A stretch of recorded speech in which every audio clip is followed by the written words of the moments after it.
Mm. Good morning, everyone. Happy Wednesday and welcome to the News Agenda with me, Fleet Street Fox. And today I'm joined by Sunday Mirror showbiz editor Halina Watts. And we're going to go through the biggest stories of the day. We're going to show you the most expensive wall that has ever been built and a story that you're going to be arguing about with your loved ones probably until bedtime. Through it all, we want you to ask us your questions, get into the comments below, argue with each other, ask us the thing that's most on your mind, and we'll ask those questions as we're going in the broadcast, and we'll try to answer them for you. So what have we got today? Well, at least one of James Bulger's killers is a bad person. Who knew? People have been begging Catherine Jenkins not to sing. Not for the first time, I'm sure. And a peer of the realm who started life as the child of a single mum has told of his own childhood on free school meals and the mounting panic he remembers of holiday hunger. And he's backed Marcus Rashford's campaign to extend them. Get the paper and read Lord Leslie Griffith's story if you can. It's absolutely fascinating. But first, coronavirus is ramping up to get even uglier. I've been saying for months there's going to be another lockdown by Christmas, but it's looking more likely by the day. Today, the Mirror reports on how the young are paying the heaviest price for it. There's a new report by the Resolution Foundation, which has found that not only will they be repaying the debts we've racked up, but youth unemployment is the worst it's been in my lifetime. 1 in 5 people aged 18 to 24 have lost their jobs in the pandemic, and only a third have found a new one. Now, Halina, we know that people in that age group are more likely to work in hospitality and retail, and they've suffered the most. But that also seems to be just mostly a speeding up of trends that were already disrupting the high street and how we work and where we play. So what can we do to help them, given coronavirus just isn't going anywhere? I think it's it's so terrible what's going on. And I think, we need to be creating more jobs for them. And I think the government are saying that they're creating more apprenticeships for them. They want to get them into more work experience. But at the end of the day, that's not going to pay the bills, is it? And it is a worrying time. I mean, my cousin, she's 22. She just left university. And she's actually got a job, and it's part-time, and it's up until Christmas. So she's got that. But then what happens after that? How's she going to support herself? And I think what's going to happen is a lot of young people are just going to be living at home for a lot longer than maybe they would have, which is a trend that is kind of growing in recent years. I think we do really need to focus on young people at the moment. Yeah. I mean, a lot of people will say, look, if you're 18 to 24, you're far less likely to have a mortgage or to have a family. You don't have the other worries. Perhaps you've got parents you can live with. But we do know that if you are unemployed as a young person, you're far more likely to have other problems later in your life. You're more likely to have long-term unemployment, to have health issues, for there to be social problems. And don't forget as well, if you are a parent and your child is suddenly coming back to live at home again because they're broke, then you've got extra expenses as well. So it's a knock-on effect. It's intergenerational. And this is the generation that in years to come is going to be repaying all the debts with less employment and less taxation coming in than we've got now. So, what's being done, I think, isn't quite enough. Providing apprenticeships it's not going to cut the mustard. No, exactly. And then also a lot of the time, I mean, I know I've had a lot of young people, they want to come and do maybe work experience at the Mirror, but they don't live in London. So they have to come to London. And how are they going to afford that? Like, how are they going to find accommodation? That's a really big deal as well. And a lot of people, you need to do work experience, but it needs to be over a long time. I mean, I did it. I worked for free for about 3 months. And I was lucky that I lived in London. But if you don't, how can you afford that? And I think it's really about having a sense of worth as well, and knowing that you're contributing. And if you are at home, I mean, everyone does enjoy being at home from time to time. But if that goes on and on and on, I just think it's going to really lead to a lot of problems, a lot of depression, and issues with young people, just like you said. Yeah, and the problem is, I think as well, that, this argument often leads people to start saying, and I'm sure it's probably happening in the comments already, but it leads people to suggest that we should let the young people go about their business and they're at low risk. They can go back out there. It's only got to be the old people that shield. And it fundamentally misunderstands the concept of risk in a pandemic. If you just deal with your own risk and forget about everybody else, then you are increasing everybody else's risk. You may have low risk, but you are increasing everybody else's. And the economic impact of that, of hundreds of thousands of deaths suddenly. Out, thank you. Half term. Elsa is in my house. So the economic impact of that is just as bad as if you try to keep some people at home. Whereas if we all share the risk and we all have to say if we have to lock down again, then that decreases the risk for everybody. And trouble is, it's a bit too socialist for some people to think about, isn't it? I think people can't get their heads around it. And I guess what we've seen with the pandemic is, in a way, is what, you know, the Labour Party has been saying for so long now. It's about more state intervention. It's about the government helping people and not being afraid to do that. We've seen that so much, haven't we? We're living in kind of a bit more of a socialist place. But I just think, like we've seen with Marcus Rashford and the school meals, you know, the government isn't prepared to really go that extra distance. I don't think. Yeah. As Kaz Willis is pointing out there are 3 tiers at the moment. Why is there talk of a 4th tier? Because 3 tiers weren't enough. And what's interesting, Kaz, is if you cast your mind back to like March, we had 5 tiers, right? And when Boris introduced 3 tiers, what he actually did was he lopped off the bottom 2 that said nothing was too bad. So we were left with medium, high, and oh my God, those were our 3 tiers. If they're suggesting bringing in a 4th tier, that's actually a 6th tier on top of oh my God, which means things have got significant. We're now in holy hell, you know, we're now in significantly worse. And there's a talk of a 4th tier because those 3 tiers perhaps don't seem to be cutting the rates. Now, Kate asks, Kaz Willers just sounds like a flipping wedding cake. 4th tier. Oh, sorry. She's not saying that Kaz sounds like that. That's a comment. The 4th tier sounds like the icing sponge with full lockdown. Oh, yes. There's going to be a cherry on the top when you start getting a 5th tier and a 6th tier, and it's going to carry on. Do you think that will actually happen, though? I think politically it will be incredibly difficult for Boris Johnson to order another national lockdown because there were so many problems that came out as a result of the first one. But he can't have coronavirus continuing. And what we've got today in some of the papers is Sage have predicted that if you imagine this was the this is the first wave of coronavirus. The second wave will be lower, be like this over here. So that's the first wave. And then you have this one, but it's longer and more people die over a longer period of time. So the wave is flattened, but immense. And I think if we get to that situation, he's got to do things that are more likely to cut transmission. And that will mean stopping huge gatherings of people. So any kind of social occasion, Christmas. I'm sorry, I said back in the start of the year, I think Christmas is off for most people. It just is. Or you know, you probably still will be able to see one half of your family on Christmas Day and the other half of your family on Boxing Day. You know, it all depends, isn't it? But I think that's probably. And I always remember just through the lockdown, there was a survey that came out and it said that actually British people were the most compliant, or maybe it was English people, I can't remember, but we were the most willing to comply to the lockdown compared to like other European countries. So I found that quite interesting. And I think a lot of people just think, oh, why don't you just have a lockdown, have a full lockdown and make everyone lock down? And it seems like people are quite willing to do that. But, you know, it's whether or not the government is prepared to do that, because obviously they're very focused on the economy. But I feel like people in England do maybe want a full lockdown just to stop it and then to reduce the numbers. So the lockdowns are for less time. Yeah, I think the risk as well, though, is when do you come out of it? Because if you lock down now and transmissions continue all the way through winter, we don't come back out of it until spring. That's difficult. Anyway, keep asking us your questions, everybody. Now, we want to know what you think about all this. Now, next, Halina's got a story in the paper, everybody. Yay! Well done, Halina. I haven't. Now, it's to do with 2 of the nation's most likeable people, Piers Morgan and Kirstie Allsopp. They've had a bit of a row.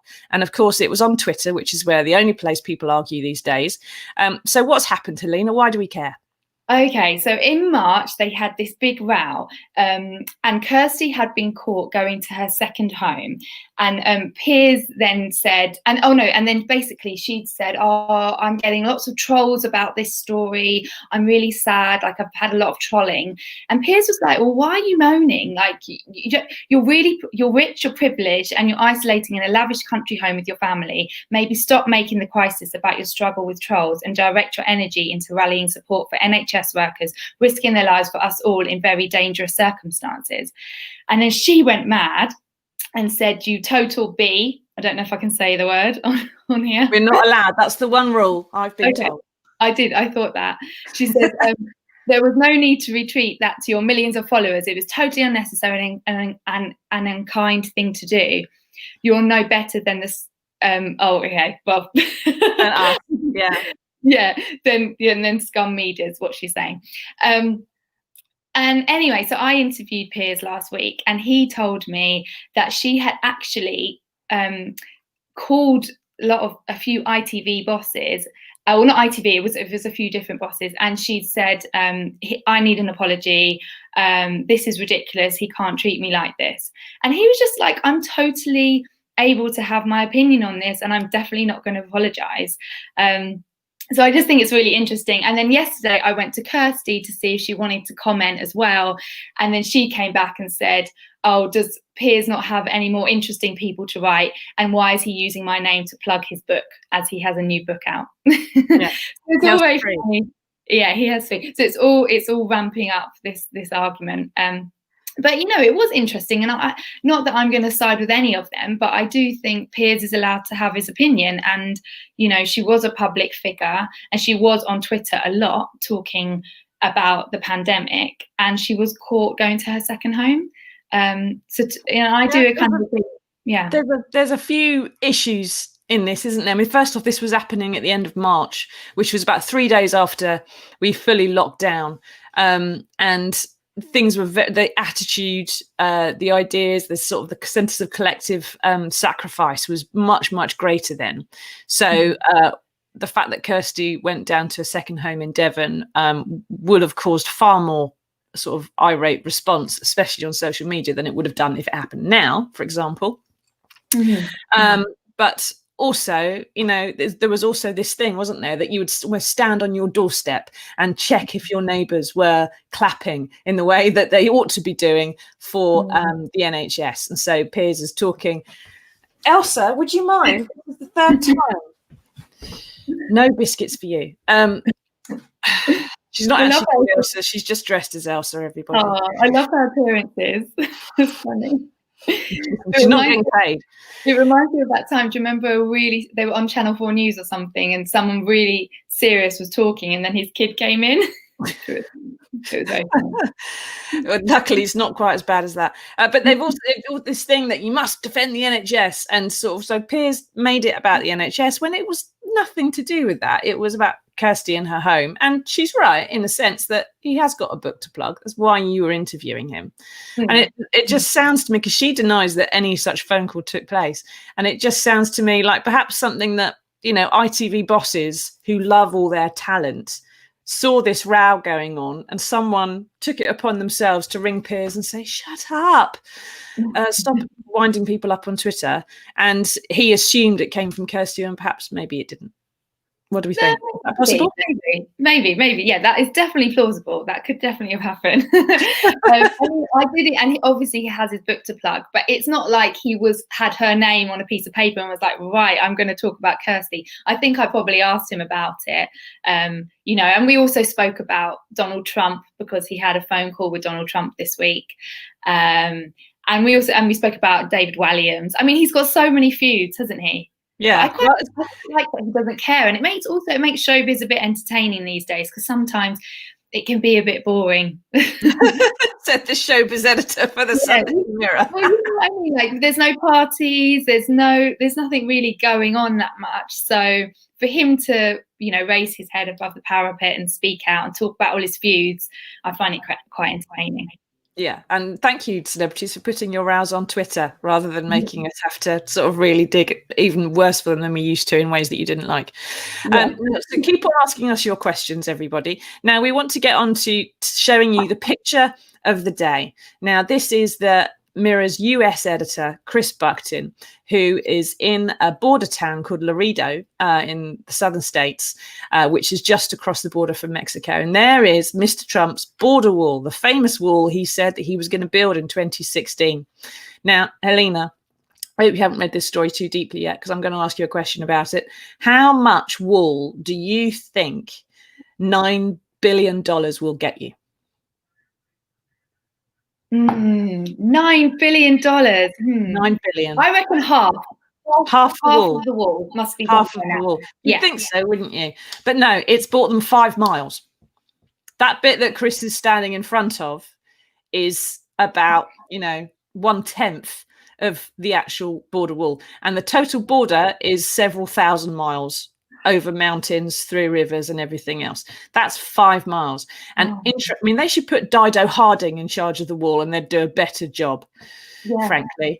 Now, this is also, Chris has spoken to a lot of people in this border town who, despite the fact that they're living in one of the areas which Donald Trump says is gripped by crime and immigrants and all this kind of problem, they say, this is absolutely fine. We're friends with a town across the border. It's Laredo on this side and Nuevo Laredo in Mexico. We're friends, we get on. We have businesses, we have trade, we have lots of things going on to and fro. We don't want this wall. It's a monstrosity. Tear it down. And they're really keen to get rid of it. I think it's a fascinating photograph, especially when you read all the stuff that's going on around it. It's actually blocking a city that kind of straddles the border, if you like. 2 towns in 2 places that are families and everything else across them. Now, it's a great picture. Yeah. Sorry, go on, Nina. I was just going to say it's a great picture, and I love. I did actually read some of it, and I've just been reading about how Donald Trump's trying to say that these areas are really crime-ridden, they have high murder rates, but actually people that live there say no, we don't, and I think the statistics prove that as well. But he's obviously, this is his big project, isn't it? And it's a symbol of what he's tried to do. In 4 years, spending $9 billion and getting 5 miles of metal is, mate, failure. Fail. Yeah, not great. Now, story of the day. We want to get to this because this is the thing which I'm certain you are going to be arguing about with your loved ones, dear viewers, until you go to bed tonight. Because this is the story of Sophie and Phil McGinnity. There they are, with their 2 children, Crystal, who is 8, and Hallie, who is 3. Now, the McGinnities run a trampoline park, and they make Crystal and Hallie, 8 and 3, work in that park for 2 evenings a week. They have competitions at the weekends. They have pony and horse riding lessons during the weeks. They do household chores. And Hallie, there, who's 8, helps cash up the till. What? And gets paid £10 for a full day's work. And the McGinnities say this is making them brilliant children. What do you think, Halina? Is this Victoria? Should they just send them up a chimney and have done? I know. I just think it's a little bit too much, to be honest. I mean, it depends where you're coming from in this debate. And obviously, they really want their kids to focus on making money. And for them in their family, making money is a really big deal. And I just worry about that because I think if you are putting that on your children from a very young age, then the whole life they're going to be very focused about making money. And really, is that a good value? I think there's actually a wider debate to be had on with this. Is that a really good value to be focused all your life on making money? And are there other important things in life to that? And I think there really are. And I personally think, okay, yeah, kids can work and they can contribute, but should it be monetized? Should that be the incentive? Should there be other incentives? And also, should they be allowed to enjoy their childhood a bit? Not that they're not going to be enjoying it doing that job, because it does sound quite fun what they're doing. I read that they, help clean the stables and everything. It does sound fun, but it just sounds a bit too much, to be honest. Well, I should think there's probably some other families whose children, do gym one day and tennis the next and football the club the day after and have just as packed a schedule and just as rushing about. But I'm amazed by a couple of things. Firstly, that the 8-year-old is cashing up the till. Wow. And secondly, obviously, it's a trampoline park. They're only working 2 evenings a week, so presumably the other 5 they're bouncing around on the trampolines. But I have a sister. The thing about parenting is that it's a constant struggle to find a new system of punishment and reward that will replace the one they've just managed to smash, basically. So what I do at the moment with my little girl is when she does something extra to help me around the house, if we've got a little handheld vacuum cleaner and she'll do a little bit of vacuuming, or she'll fetch me something or help tidy up or stuff like that. She gets some dried pasta in a jar, and when the jar is filled up, she gets a treat of some sort and she can choose. She has a magazine, or, if she needs a new pair of shoes and it's too far between Christmas and birthday, then she gets the shoes, or a book or something like that. So she earns the system of, I must build up my points kind of thing, and I get something in return for it, but I don't actually have to spend out cash yet. I'm sure that's coming. But I think perhaps, also if you've got a horse, helping to muck it out and stuff, I'd thought was kind of a condition of having a horse. Yeah, exactly. That's just what you have to do, isn't it? You can't be told to do that. And actually, having a horse, who has a horse? That's a real privilege to have a horse. So I think it's really interesting. I'd love to know what other people think as well, because I think it's personally a bit too much. But I don't have children, so I don't. I think my friends always say, I think you'd be one of those mums who just lets your kids get away with murder. So, you don't know until one arrives. Trust me. Yeah, how do you in them? Because it's hard. It's really hard to have kids and have a job, and actually making them more involved in the family business. Maybe that's a really nice thing, because you get quality time with them and you're doing a project as well. See, there you are. You've come full circle, Halina. In the space of about 2 minutes, you've changed your mind totally. Please don't vote in a general election. I know, but I do think with the money thing, I'm just not so keen on that, but it's just my values anyway. Like, I am more of a socialist, so I just don't agree with that. No, well, we'll see how people say in the comments. Let us know what you think, everybody. Would you work your children as hard as the McGinnities do? Interestingly, the mum says at the end, she says, my kids have an hour a day on the computer, and they are the most confident people I know. When they walk into a room, they own it, which may be to do with the work they're doing. Might also be having a mum like that. Who knows? It might just be genetic. Now, Michael asks us, should the ITV bosses sack Piers Morgan for this? Should they just sack him full stop, Halina? What do you think? No, he is Marmite, isn't he? A lot of people love him, a lot of people hate him, but no, I think he makes TV interesting. He does polarize things at times, and he is known to shout people down, which I don't agree with, but he has had a bit of a renaissance this year. And if we're he's really criticized the government, called them to account, and I think that's brilliant. But obviously, sorry, you asked a question about should they sack him over this? And no, I don't think they should. Why should they? No. It's just a bit of a set to with someone on Twitter. Yeah. And, she was really technically in the wrong back on March the 26th for going to a second home. Yeah. And exactly. And also, he's allowed to have his opinion. You can't just be trying to get people to apologize. People are allowed to have their opinion. He's not said anything terrible. So no. So, and Karen wants to know, why is it just English people being the most compliant? If that's true, why are we in lockdown in Wales with 4 exclamation marks? Did we say English? We didn't mean English. We meant British, I think, didn't we, Halina? Yeah, sorry, I think it was British. Yeah, it was more than other European countries. Pauletta, forgive me for asking a silly question. What happens when we come back out of lockdown? Surely we'll be back to square one as we are now. Yes and no. The virus would still be around, Pauletta, and in the absence of a vaccine, there would still be an awful lot of issues, because there's probably still going to be a reservoir of it somewhere in the population. If, say, we lock down till March, which God knows, hope doesn't happen, but if we lock down till March and then the sun comes back and we're all back outside again, then transmissions would be lower, but we're never going to be able to eradicate it without a vaccine. So what Keir Starmer and Labour have called for, which is a series of rolling lockdowns. So you set a limit of transmission in the population, so many per 100,000. And then, every time you get over that, you lock down for 2 weeks, for example. Then that would be the only way to keep it at a low level, pretty much. And the reason that the Tories criticise that is they say, well, it doesn't fix anything. We're back at square one. You have all these economic problems. You don't know when it's ever going to end. But that's the thing with a pandemic and a novel virus. We don't know when it's going to end. We can't without a vaccine. And we don't know whether a vaccine is going to work or not work. I'm afraid, Pauletta. And Marjorie, what are they going to do to protect the elderly and vulnerable, or did not enough of them die the first time round? Well, Marjorie, you've made a good point. Some of the thing they're saying is that some of the reason why the death count at the moment is not too bad is because the most vulnerable people have already passed away. Sadly, they went in spring. And so they're bringing back some shielding, I think, but the people who are vulnerable are still going to be vulnerable, aren't they, Halina?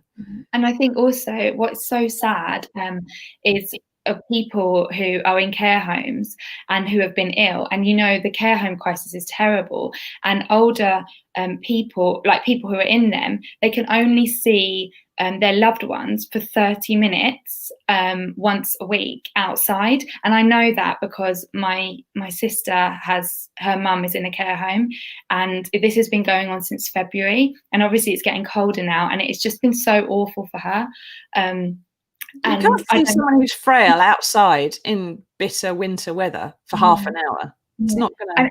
Yeah, exactly. If the government did more testing, then you could tell people, you know, if it was quick testing, you know, that they're saying that they may even introduce to airports at Christmas. They're saying they may do half an hour testing. Well, why aren't they trying to focus that on care homes? That should be the most important thing. I mean, it's been a massive, awful thing that's happened in the care homes, and you know, the government should be focusing on that. It's so sad.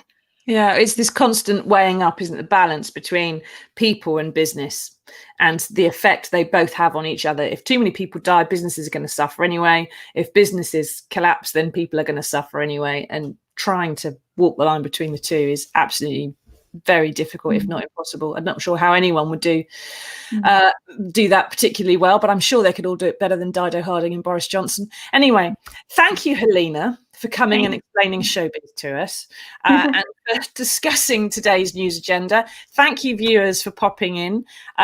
Get on with your work now. I know it's half term. We've all got to go and control the child in the next room and perhaps give them something to calm down, CBeebies or something.